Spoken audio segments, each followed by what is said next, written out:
Hey, what's up? This is T. W. Jackson with you again. Looking a little scraggly here. I'm getting ready for a big 3 day weekend, and just thought I would read you a couple more letters. And I'm thinking about calling this the Help Me T-Dub. Kind of like the Dear Abby, or I thought about Dear T-Dub, but I thought let's be original. And most of the questions that I get through email or in the letters is usually the subject is something to do with Help Me T-Dub, something along those lines. So let's read a couple letters. Let's read some good ones first, because I don't want this to be about all bad news all the time. This one, he's got a very original first name, so I'm not going to read his first name. But it says, I wanted to write and say thank you for the audiobook. I bought it 24 hours ago. I've been listening to it all day, and it's changed my outlook on my whole situation. Honestly, at the time, I was desperate for something to make me feel better and was convinced this was a scam. I can tell you I have not even read the book because the audio material is fantastic. Each time I start to get down about things, I listen to one of the chapters, and I feel like I can move on with my life. That's a great letter. He's talking about the audiobook. It's an add-on. You get the textbook, and if you want the audiobook, you can get that as well. But that's what he's listening to. Let's do another one here right quick. This one's really short. It's from Tommy. His subject is Hell Yes. It says, TW, I got my wife and kids back. I do not know how to tell you. Thank you. Please get back with me. I got so much happiness in me. You help if you need my help. I will tell everyone. Then it says, Tommy, P.S. I tell my story to everyone. Tommy, that's great, and that's why I'm doing this. So let's get on to a question from one of my customers, and I'm hoping this will help you out. Okay, this one is from Rob, and Rob's subject line says, Bought book, use strategy, and guess what? A little after 2 weeks, my ex called me. I hope I handled it well, but I don't know. We had a nice, light conversation for about 45 minutes. Yikes. We'll get to that. She basically asked me how things were going and said she just called to see how I was. How do I interpret this? I'm now going to wait another week and call her and ask her if she wants to meet. Is this the right strategy? Thanks, Rob. Rob, this is kind of a common situation and kind of goes along with people making some common mistakes. And what happens is, and don't feel bad because it's normal to feel this way. What happens is you start making some headway. Your ex starts to call you, or they're coming around because you're pulling now instead of pushing, and they start coming towards you. But then it goes into you get too excited, and I have a name for this. I can call it premature reconciliation. That's premature reconciliation. So, for example, you were talking about in your letter that you talked to her for 45 minutes. That's way, way too long. Way too long.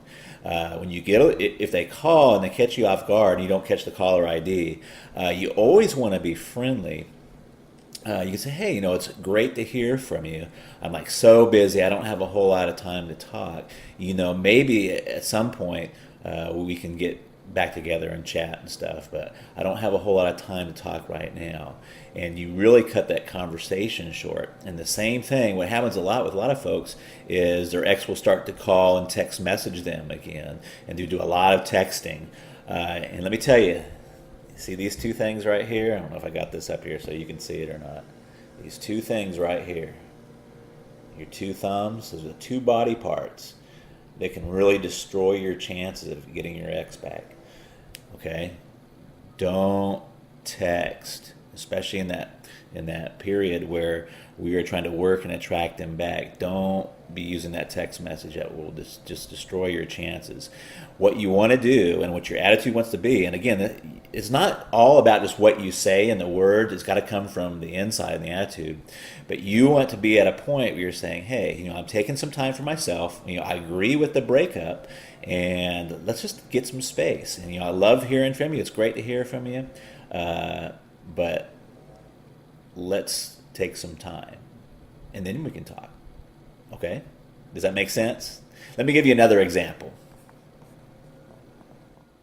Okay, here's a perfect example of what I'm calling the premature reconciliation. And I don't have the email in front of me, but I remember it very well, and it's an all too common situation. But this was from a customer, and she got too excited. She started to make some headway and make some progress, and her boyfriend called her one night all sad and depressed, and she wrote me. And the reason she was writing me, she's all, your system was really working for me. And he called me one night and he was depressed and he said he missed me. So I dropped everything and I ran over, and I remember her exact words. He said, I ran over there and I professed my undying love to him. And I think, and she didn't come out and say this, but I think they slept together that night. Because when she was writing me, she said that he went cold the next day and basically said, last night was a mistake and we should stay broken up, so on and so forth. And that's why by him saying that last night was a mistake, I really think they slept together. So what should she have done? What should she have said? It would have went a lot better if she would just said, hey, it's so great to hear from you, and gosh, I'm sorry you're going through such a tough time. But at this point, I'm just not ready to see you or do anything like that. But hey, why don't you give me a call in a week or two, and maybe we can get together and go have some coffee or something. You see, that would have been way more powerful. That would have been way more pulling. And he would have thought about her for a week or two, and she would have been in his thoughts and mind, rather than her going back over there and professing her undying love, which is just not going to work. And she was a little upset with me because she said your system started to work, but then it just went all haywire. Well, and I just told her, he said, darling, where in the system does it say to run over there and profess your undying love? It really doesn't say that anywhere in the system. And she knew I was right, and we emailed back and forth. And I think that we did get her straightened around there. But you want to really be careful that you don't get too excited. In the system, there are very powerful techniques and methods for them to get them to call you and to start pursuing you. But you have to be careful of the premature reconciliation. So, don't talk to him for 45 minutes on the phone. Don't let these two body parts ruin your chances there.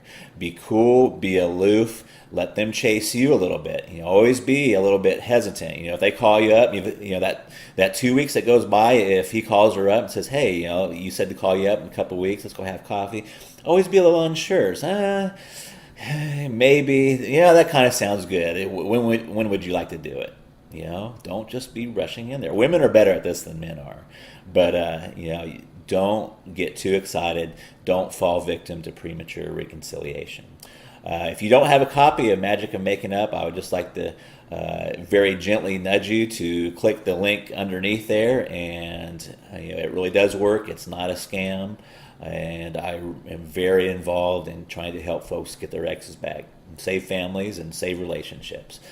Great talking to you, and stay tuned for the next edition of Help Me T-Dub. Thanks.